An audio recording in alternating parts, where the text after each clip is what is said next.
Esta semana vamos a hablar acerca de el último juez y la transición a los reyes. Y estoy hablando del nacimiento de Samuel. Hemos estado hablando estas semanas acerca de el nacimiento de Isaac.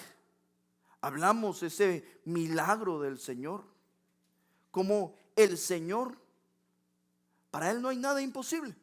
No hay cosa difícil para Él. Él mismo hizo la pregunta: ¿hay para Dios alguna cosa difícil? Y eso lo hemos visto desde el inicio. No hubo cosa difícil al darle un hijo, a darle descendencia a un hombre ya de edad de 100 años. Después estudiamos acerca de Sansón y cómo la preocupación de un padre de qué es lo que debo de hacer con este niño y a qué se dedicará. La preocupación de este padre. Pero también vemos la dirección de Dios y la presencia del Mesías ahí. Hoy vamos a hablar acerca del nacimiento de Samuel, el eco de una oración. Y me encanta porque hoy veremos la oración de una madre, el voto de una madre y la promesa del Señor. Yo creo que muchos hemos alguna vez escuchado acerca del nacimiento de Samuel, acerca de Ana y la oración, pero el nacimiento de Samuel también es una prefigura de lo que es el plan de salvación de Dios a través del surgimiento de líderes, profetas, y culmina en Jesucristo. No solo profeta, sino también rey. Culmina esa parte entre profetas y reyes, dándole inicio a Cristo Jesús. Y es ahí donde nos lleva el nacimiento de Samuel, porque Samuel fue profeta, fue el último juez y le dio la entrada a los reyes. Y nos lleva a ese plan del Señor. Jesús no solo fue profeta, fue el Mesías y Rey de Reyes.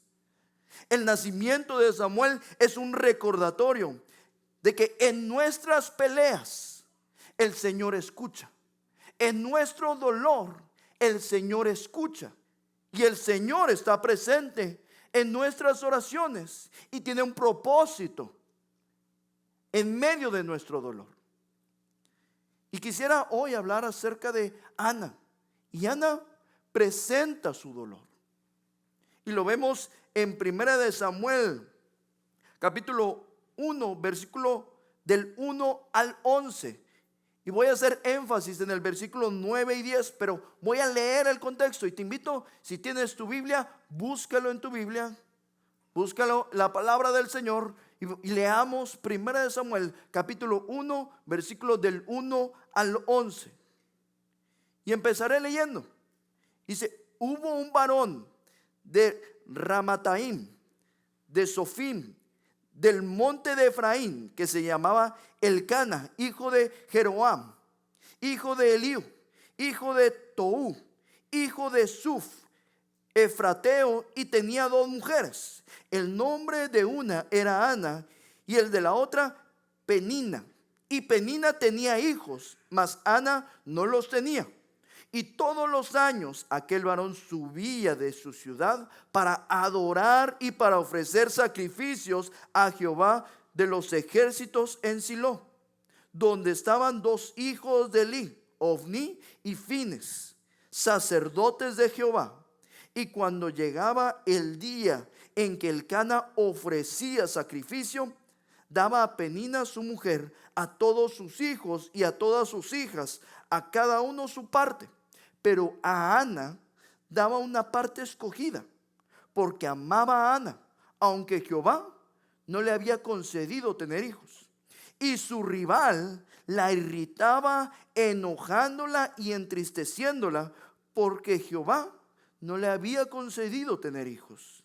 Así hacía cada año cuando subía a la casa de Jehová, le irritaba así, por lo cual Ana lloraba y no comía.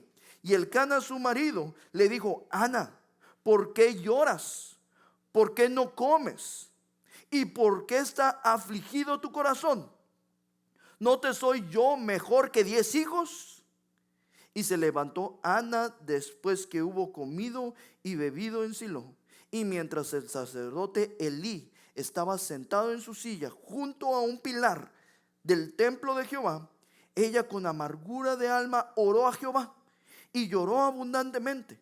E hizo voto diciendo: Jehová de los ejércitos, si te dignares mirar a la aflicción de tu sierva y te acordares de mí y no te olvidares de tu sierva, sino que dieres a tu sierva un hijo varón, yo lo dedicaré a Jehová todos los días de su vida y no pasará navaja sobre su cabeza. Mis hermanos, solamente de leer esta parte se me pone la piel chinita de escuchar esta historia. Hoy nos presenta a otra familia: Elcana y sus mujeres, Ana y Penina. Y podríamos profundizar el tema del por qué en aquel tiempo el hombre tenía muchas mujeres, pero hoy no es el tema. Hoy hablamos del poder milagroso del Señor. Vemos la pelea que había entre estas dos mujeres, de tal manera en que hablaba acerca de una rivalidad. Su rival. Había una lucha. Y una vez más vemos la manera en la que Penina irritaba a Ana, y era por medio de los hijos. Y esto nos hace regresar a entender el contexto histórico en el momento del pueblo de Israel, en el momento histórico del mundo en ese tiempo. La manera de irritar, de enojar, de entristecer en aquel tiempo era declararle cuántos hijos tenía una, que una tenía más hijos que la otra. ¿Por qué? Porque ese era el propósito de la mujer. Una mujer que no podía tener hijos. Era una mujer que no servía. Era una mujer floja. Era una mujer que no tenía propósito en esa tierra. Porque su propósito era dar hijos a su esposo. Una descendencia a su esposo para cuando él envejeciera, sus hijos continuaran el trabajo y cuidaran de la familia. Ahora, yo digo que ese es el aspecto histórico en aquel tiempo, pero muchas veces seguimos trayendo ese aspecto histórico a este tiempo, porque muchas mujeres hoy en día que tienen problemas para dar a luz, para tener hijos, se sienten sin propósito, se sienten perdidas, se sienten en cierta parte inútiles, porque la función natural que ellas deberían tener no la pueden realizar. Y eso sigue siendo hoy en día. Algo que me llama la atención es que en 2 versículos nos dice que era Jehová quien no le había concedido tener hijos. Si leemos versículo 5 y versículo 6, nos dice: aunque Jehová no le había concedido tener hijos. Y el versículo 6, porque Jehová no le había concedido tener hijos. Esta frase, le había concedido tener hijos, puede traducirse también por el hecho de la esterilidad, porque ella era estéril, o también porque Dios le había cerrado para no tener hijos. Esto vemos que es Dios. Muchas veces preguntamos ¿por qué? Y no solamente en el aspecto de la esterilidad, muchas veces preguntamos ¿y por qué tengo esta enfermedad? ¿Por qué soy así? ¿Por qué me hicieron así? Porque Jehová lo decidió. Porque Dios así lo quiso. Porque es la soberanía del Señor. Y si el Señor así lo quiere, el Señor así lo hace. Este pasaje nos hace entender, pensar sobre la soberanía, que Él todo lo hace para su gloria.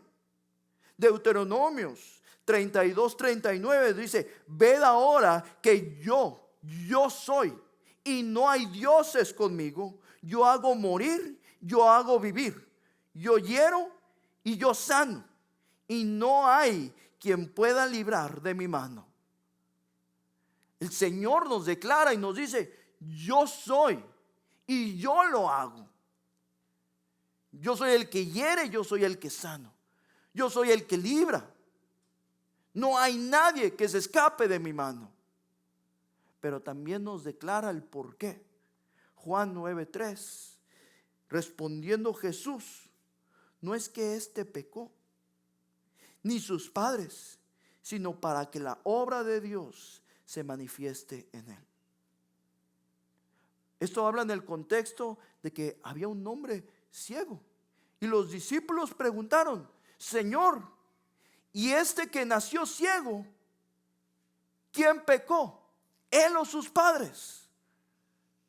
Y el Señor dice: no es que este ni sus padres hayan pecado, sino que para la gloria de Dios está presente.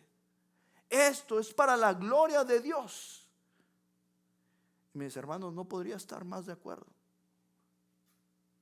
Muchas veces decimos: es que eso le pasó porque andaba en malos pasos.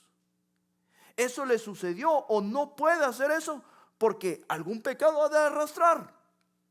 Y muchas veces lo primero que pensamos es: algo hizo mal, algo ha hecho malo, y por eso le pasó lo que le pasó.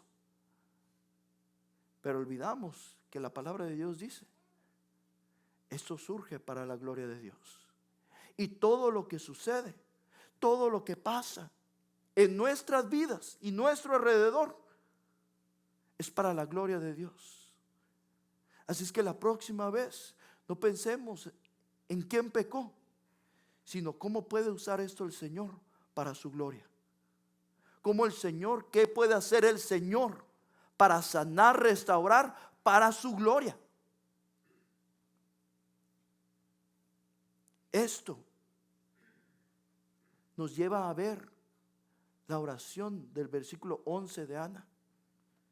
Ella con amargura de alma oró a Jehová y lloró abundantemente, e hizo voto diciendo: Jehová de los ejércitos, si te dignares a mirar a la aflicción de tu sierva, y te acordares de mí, y no te olvidares de tu sierva, sino que dieres a tu sierva un hijo varón, yo lo dedicaré a Jehová todos los días de su vida, y no pasará navaja sobre su cabeza.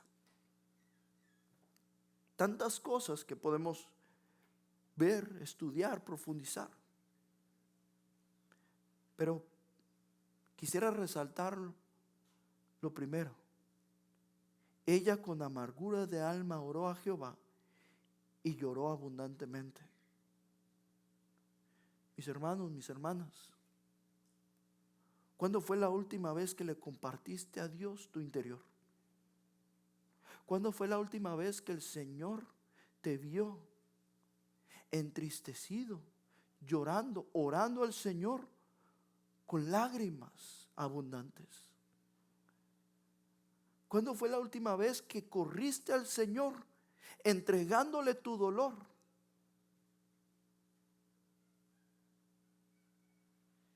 Yo puedo decir que yo lloré mucho por mis hijos, aún antes de que nacieran. Mi esposa lo sabe. ¿Cuántas veces orábamos? ¿Cuántas veces lloré con ella? Preguntándole al Señor: Señor, ¿y cuándo será mi tiempo? ¿Y cuándo, Señor, me darás lo que hay en mi corazón? Diciéndole al Señor: Señor, yo no ando en malos pasos, Señor. Señor, yo te sirvo, Señor. Yo voy a la iglesia. Yo obedezco tu palabra. Señor, yo soy pastor. ¿Por qué no me concedes mi petición? Y con lágrimas he orado por esos niños. Y sé que habrá más lágrimas en un futuro también por esos niños. Pero Ana nos presenta la sinceridad de una oración. Y nos hace preguntarnos, ¿cuándo fue la última vez que fuiste sincero en tu oración? ¿Cuándo fue la última vez que te quebraste en tu oración? Que tu oración fue sincera diciéndole al Señor, Señor, esto es lo que hay en mi corazón. Señor, esto es lo que necesita mi corazón. Señor, esto es lo que te pide mi corazón y escúchame, por favor. Salmos 34:18 dice, cercano está Jehová a los quebrantados de corazón y salva a los contritos de espíritu. Y le dice después del versículo, capítulo 50, versículo 15, e invócame en el día de la angustia, te libraré y tú me honrarás. Estos pasajes del salmista nos recuerdan que tan cerca está Dios. Dios está a una oración de distancia. Muchas veces pensamos, ¿y para qué le voy a orar si Él no me escucha? ¿Y para qué le voy a pedir si le he pedido tantas veces y no me escucha? Y eso es lo que pensamos en muchas ocasiones. Pero el Señor está ahí. Y Él dice, cercano estoy. Yo te libraré y tú me honrarás. Estoy cerca de ti. Es lo que el Señor nos quiere decir. Y mis hermanos, piensa en ello. La próxima vez que ores, piensa, el Señor está cerca de ti y escucha tus oraciones. Él conoce tu dolor, Él conoce tu necesidad. Ora a Él y corre a Él. Un pasaje que yo creo que muchos hemos escuchado, Filipenses 4:6, por nada estéis afanosos, sino sean conocidas tus peticiones delante de Dios en toda oración y ruego, con acción de gracias. Por nada estés preocupado. Ora por todo. Pídele a Dios por todo. ¿Cuántos vivimos en preocupación, en angustia, en dolor? Podemos encontrar en Ana el consuelo en la honestidad con la que Ana presenta su dolor. En su desesperación, ella no se esconde, sino que trae su angustia directamente ante Dios. Tal vez podemos imitar hoy a Ana. Tal vez hoy podemos imitar a Ana y presentar a Dios nuestro dolor, nuestra angustia, y podemos ser honestos con Dios. Señor, gracias, pero esto está en mi corazón. Señor, gracias porque hoy estoy aquí, pero déjame te presento mi dolor, con lo que estoy cargando, con lo que he estado cargando. El Señor nos invita hoy. Deja de cargar tu dolor y preséntaselo a Dios. El Señor no nos dice cuánto tiempo Ana estuvo cargando con ello, pero quiero imaginar que quizás fueron años. Fue tiempo. No fueron días o meses.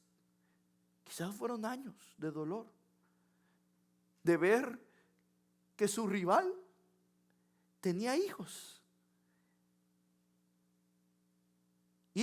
e hijas. Y Ana solo presenta su dolor y dice, Señor, por lo menos dame uno. dame un varón y yo lo dedicaré.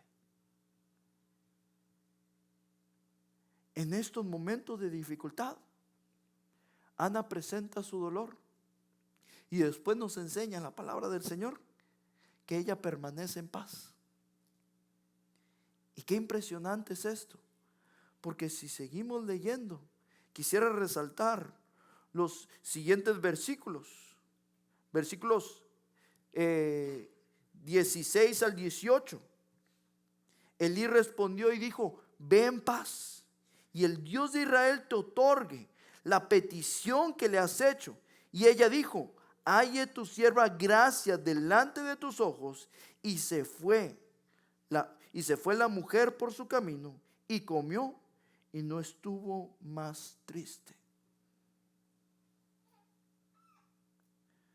Me encanta porque si vemos el contexto de estos pasajes, Ana estaba orando, llorando, con su corazón dolido.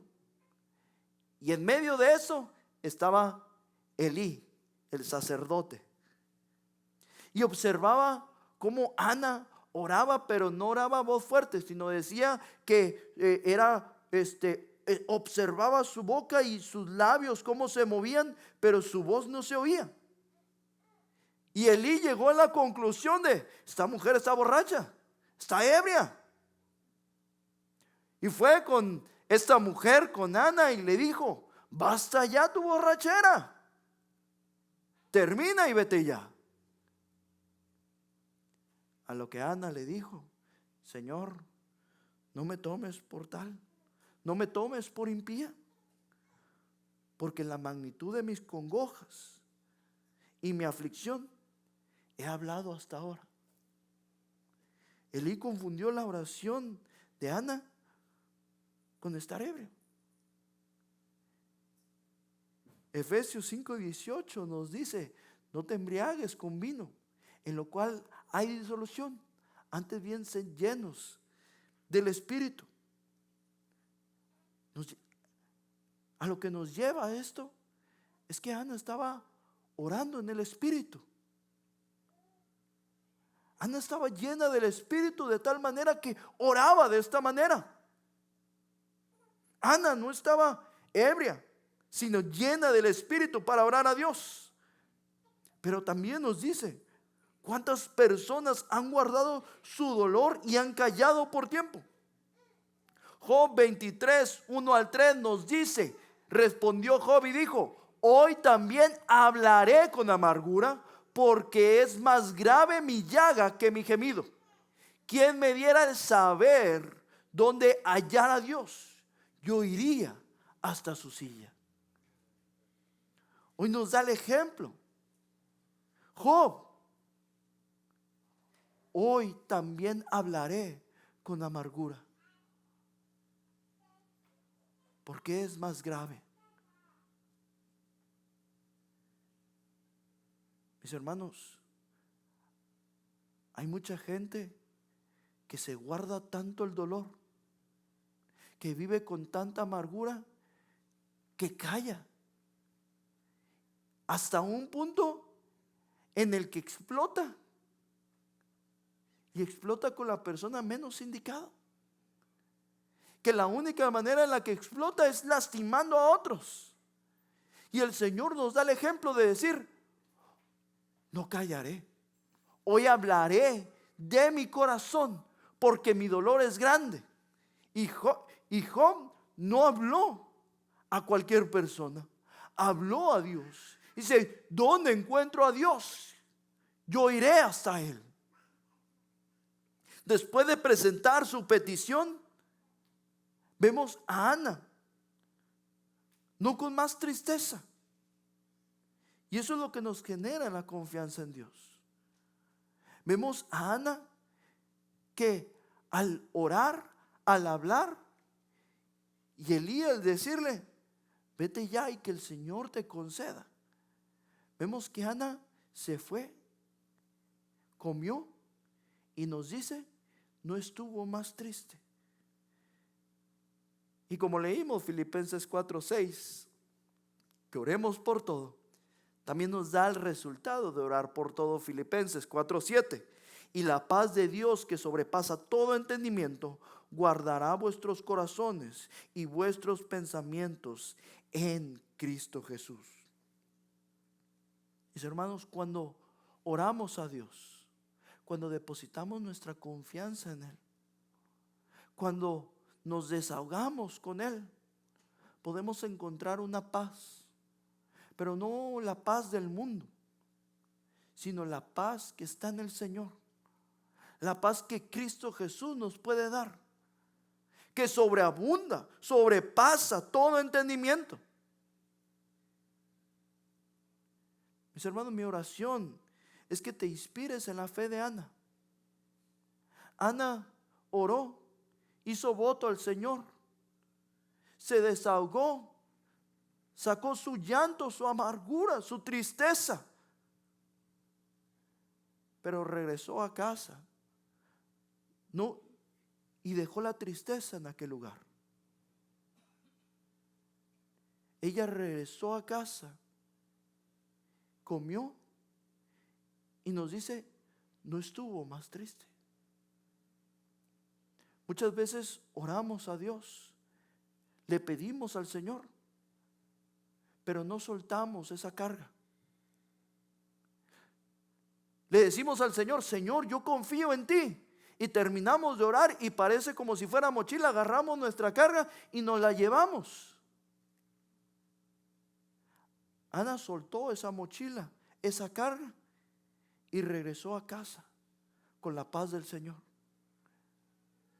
Ana nos invita, el Señor nos invita a través de Ana a que podamos orar, pero que también soltemos esa carga al Señor.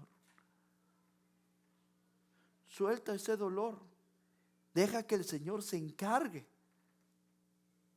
y que el Señor conceda lo que hay en nuestro corazón conforme a su voluntad. Y me encanta cómo termina esta historia, porque el Señor promete y prevé. Y quisiera leer esta última parte, y voy a leer, te invito a leer, a buscar 1 Samuel 1, 19 al 28. Quiero leer esta última parte enfocándonos en estos últimos 2 versículos. Pero dice, y levantándose de mañana, adoraron delante de Jehová y volvieron y fueron a su casa en Ramá. Y Elcana se llegó a Ana su mujer, y Jehová se acordó de ella. Aconteció que al cumplirse el tiempo, después de haber concebido a Ana, dio a luz un hijo y le puso por nombre Samuel, diciendo, por cuanto lo pedía Jehová. Después subió el varón Elcana con toda su familia para ofrecer a Jehová el sacrificio acostumbrado y su voto. Pero Ana no subió, sino dijo a su marido, yo no subiré hasta que el niño sea destetado, para que lo lleve y sea presentado delante de Jehová y se quede allá para siempre. Y Elcana su marido le respondió, haz lo que bien te parezca. Quédate hasta que lo destetes, solamente que cumpla Jehová su palabra. Y se quedó la mujer y crió a su hijo hasta que lo destetó. Después que lo hubo destetado, lo llevó consigo con 3 becerros, una efa de harina y una vasija de vino, y lo trajo a la casa de Jehová en Silo. Y el niño era pequeño, y matando el becerro, trajo al niño a Elí. Y ella dijo, oh Señor mío, vive tu alma, Señor mío, yo soy aquella mujer que estuvo aquí junto a ti orando a Jehová. Por este niño oraba, y Jehová me dio lo que le pedí. Yo pues lo dedico también a Jehová. Todos los días que viva será de Jehová. Y adoró allí a Jehová. Vemos una frase a destacar. Y Jehová se acordó de ella. Ahora, no es que el Señor se haya olvidado de ella. El Señor no se olvida de nadie. El Señor es omnipresente, Él está en todas partes, Él conoce a todos, nos ve a todos. Pero ahí nos muestra su soberanía. Él decidió acordarse de Ana. Él decidió cumplir, hacer el milagro, darle el hijo. Y es ahí donde vemos el Señor se acuerda. Salmo 136, 23 dice: Él es el que en nuestro abatimiento se acordó de nosotros, porque para siempre es su misericordia. Cuando Dios se acuerda de nosotros, también se le llama misericordia. Dios es un Dios misericordioso que se acuerda de nosotros y cumple conforme a su soberanía. Hace conforme a su soberanía, conforme Él desea, para cumplir un propósito mayor al que nosotros esperamos. El Señor no cumple solamente por cumplir. Él prevé, Él tiene un propósito mayor. Y lo vimos en Isaac, un propósito mayor. Lo vimos en Sansón, un propósito mayor. Y hoy lo vemos en Samuel. El Señor se acordó porque algo tenía previsto, un propósito mayor. Y entonces vemos la acción de Ana. Ella tuvo un hijo varón, lo llamó Samuel, y cuando lo hubo destetado, cumplió su promesa, cumplió su voto. Y vemos el versículo 26. Y ella dijo: oh Señor mío, vive tu alma, Señor mío. Yo soy aquella mujer que estuvo aquí junto a ti orando a Jehová. Por este niño oraba, y Jehová me dio todo lo que le pedí. Yo pues lo dedico también a Jehová. Todos los días que viva será de Jehová. Estos últimos versículos nos dejan algo especial, porque puede que nos desafíe el ejemplo de Ana, alguien que mantuvo su promesa con alegría sincera, entregando lo que más ama a Dios. ¿Cuántos de nosotros hemos pedido al Señor, haciendo voto al Señor? Señor, si tú me das, yo te prometo que cumpliré esto. Señor, si tú me das este niño será para ti. Señor, si tú me cumples este deseo de mi corazón, yo iré a la iglesia, no faltaré, yo me entregaré. Señor, si tú me cumples esto, yo haré esto para ti. Y el Señor lo cumple, pero nosotros muchas veces no cumplimos. Olvidamos. El ejemplo de Ana, ella entregó lo más preciado para ella, su único hijo. ¿Cuántos padres entregaríamos a nuestros hijos al Señor? Ahora, Ana lo entregó de una manera en la que para nosotros sería difícil hacerlo, porque ella lo entregó en el templo. Lo puso delante del sacerdote Elí. No lo regresó a casa.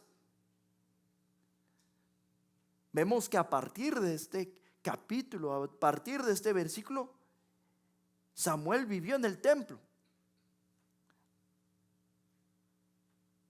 Ahora podemos entender, sí, que Ana iba y visitaba a Samuel, pero Samuel vivía en el templo. Se dedicó al Señor por completo. Y eso es lo que el Señor también nos dice, ¿cuántos de nosotros dedicaríamos a nuestros hijos al Señor? Quizás no te estoy diciendo que dejes a tus hijos y que vivan aquí en la iglesia y que les traigas un camping y que se duerman aquí y que pasen aquí toda su vida, pero sí nuestra dedicación de guiarles en la palabra del Señor. Porque eso es lo importante.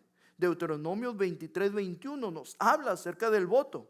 Cuando haces voto a Jehová tu Dios, no tardes en pagarlo, porque ciertamente lo demandará Jehová tu Dios de ti, y será pecado en ti. Mas cuando te abstengas de prometer, no habrá en ti pecado.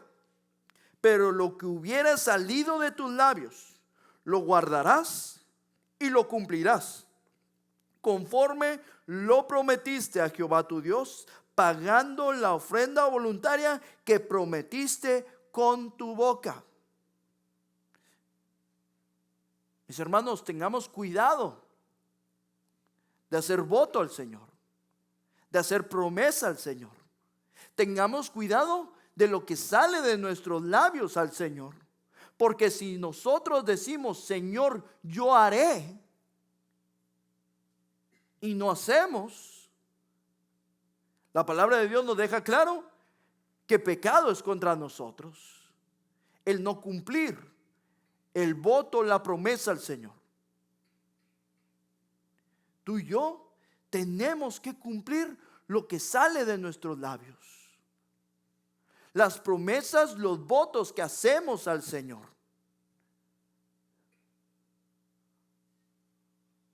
Porque con Dios no se juega. No se trata de que Él te dé y tú no cumplas lo que le prometiste. Él lo demandará, Él lo pedirá. Así es que tengamos cuidado de lo que le decimos al Señor. Qué tan importante es cumplir las promesas que uno hace. Y quisiera que esto también te anime en confiar en que Dios realmente cumple sus propósitos y que puede responder en generosidad a Dios, en gratitud a lo que Él ha proporcionado. Señor, gracias por lo que me has dado. Y que podamos reconocer nuestra profunda y sincera relación con el Señor, porque el Señor está cerca para escuchar nuestras oraciones. El Señor está atento a nuestras oraciones. Y el Señor tiene un plan y un propósito mayor de lo que tú y yo podemos pedir. Me encanta porque, como lo he dicho cada semana, esta no es una serie de historias desconectadas, sino que todas esas historias están conectadas y nos apuntan a algo mejor y verdadero. Esta serie de historias nos apuntan a algo mejor, Cristo Jesús. Y esta historia no es la excepción. Esta historia nos apunta a un mejor y verdadero nacimiento, a alguien dedicado desde su nacimiento al Señor. Desde que nació, Él estuvo dedicado al Señor. Cristo Jesús. Al ver la obra de Samuel, la vida de Samuel, debemos reconocer que Él fue un eslabón importante en la cadena de dos épocas. Él fue la transición entre los jueces y los reyes.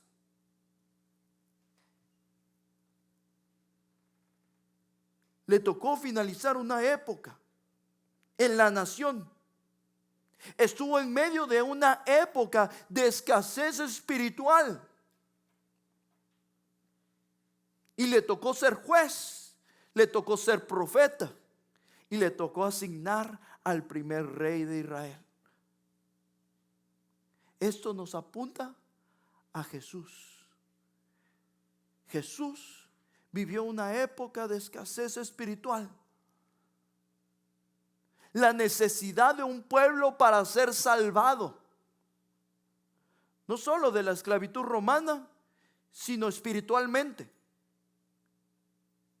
Él fue la transición, no solo de profeta, sino también del Rey de Reyes, reconociendo que Él es Rey.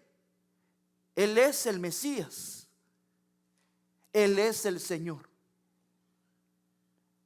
La vida de Samuel nos apunta a un mejor profeta, a un mejor rey, Cristo Jesús, y un plan de salvación. Este niño es nacido para el Señor desde su nacimiento hasta su muerte. Así como Samuel, Jesús es el Hijo verdadero de Dios, dedicado al Señor desde su nacimiento hasta su muerte, en obediencia a una muerte, y no una cualquier muerte, una muerte a través de la cruz, derramando su sangre preciosa para que tú y yo pudiéramos ser salvos. Pero la historia no acaba ahí. Este rey sacrificado resucitó al tercer día y hoy se encuentra a la diestra del Padre y promete volver un día más. Promete volver un día y reinar por la eternidad, porque Él es el Rey de Reyes, que un día volverá. Amén. Así es que, mis hermanos, yo te invito el día de hoy, te invito a dos cosas. Sé sincero en tu oración. Entrégale al Señor no una oración ficticia, sino una oración del alma. Con toda honestidad, compártele al Señor tu necesidad, tu aflicción, tu dolor. Pero una vez orado, no cargues con esa aflicción. Permanece en paz. Vete en paz en el Señor y espera la promesa del Señor. Él cumplirá conforme a su voluntad y su soberanía, y podremos estar contentos con su respuesta, sea sí o sea no. Y segundo, mis hermanos, que estos nacimientos nos lleven a recordar a Cristo Jesús. En unos momentos más celebraremos la cena del Señor. Y en este momento quisiera que a la hora que celebremos la cena del Señor podamos recordar su nacimiento, el nacimiento de nuestro Señor Jesucristo y su pacto con nosotros, el pacto que Él nos dejó en la última cena, su entrega de su cuerpo, su sangre por nosotros como pacto, y poder reconocer que este Rey de Reyes un día volverá, y que celebramos esto reconociendo que Él vendrá una vez más por su pueblo. Así es que permíteme orar por este tiempo, dar unas últimas indicaciones y celebrar la cena del Señor. Vamos a orar, por favor.